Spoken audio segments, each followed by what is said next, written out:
It was December 10th. It was a hot day. The tornado had actually, there was a tornado that had gone from Arkansas all the way into Kentucky. It was a very kind of scary time, and everybody was talking about this tornado that was on the ground and was going this long distance. I'll never forget Noah. Noah is the meteorologist that was actually speaking that night, and Noah told us that there was a tornado that was headed towards Dresden, Tennessee. He was very specific in that it wasn't Wickley County. He just kept on saying, if you're in Dresden, you need to take cover. I got up out of the bed, and I got dressed, and Kate got up, and she asked if she needed to go get Roan, and I told her that yes, she needed to go get mine. She needed to go get our daughter. I actually, of course, I went outside because it was so quiet. I went out on the front porch, and it was just really quiet, and it was dark, and you could just hear something that was getting closer.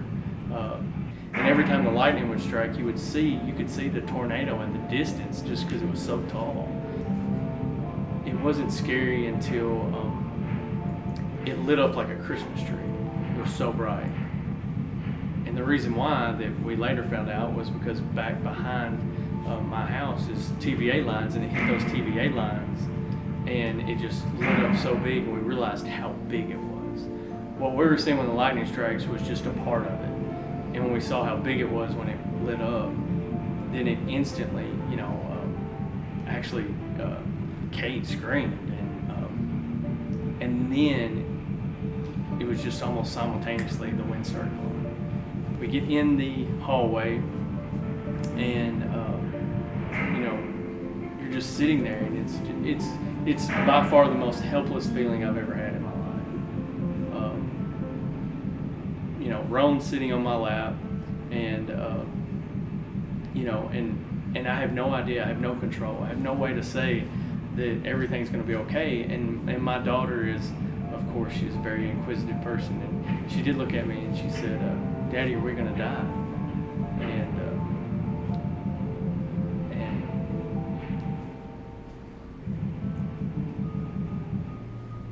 I didn't know if we were or not.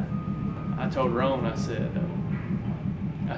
I don't know if we're going to die, but we're going to pray about it. And I want you to do one thing, is I'll make a promise with you, and you make a promise with me.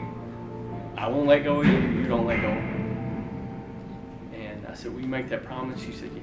And I said, okay. I told her I loved her, and I said, we're going to pray about it. And we prayed about it. Kate's sitting there, and luckily, I'm still here today. There were 6 houses across the street. None of those houses are standing anymore. You've got to find those people. You've got to help find those people.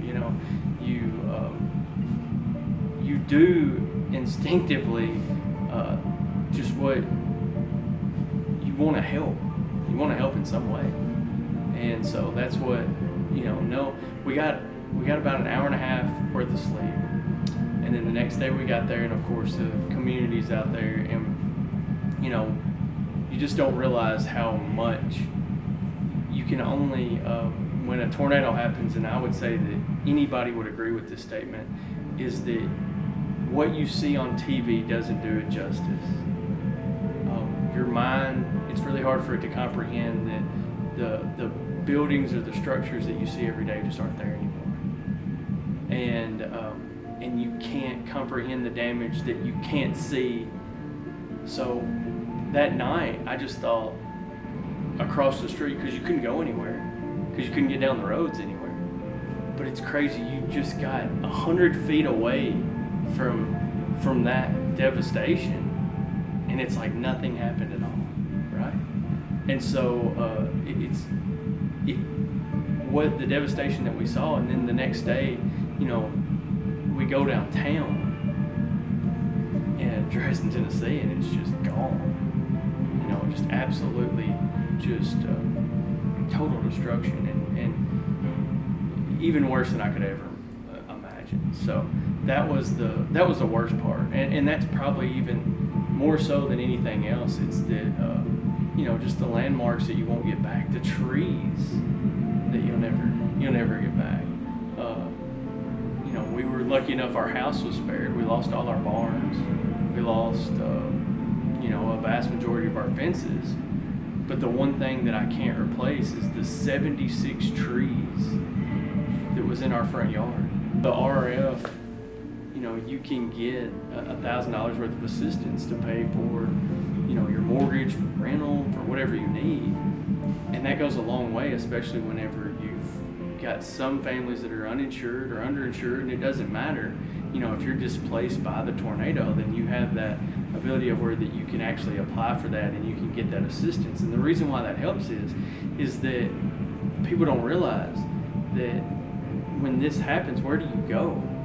If you're a family and you're new to the area, or where do you go? Where you're going to go to a hotel, and you're paying $100 to $200 a night to just stay in a hotel. Well, what if you have to live there for 3 months? You know, and so that's a very that's the difficult part.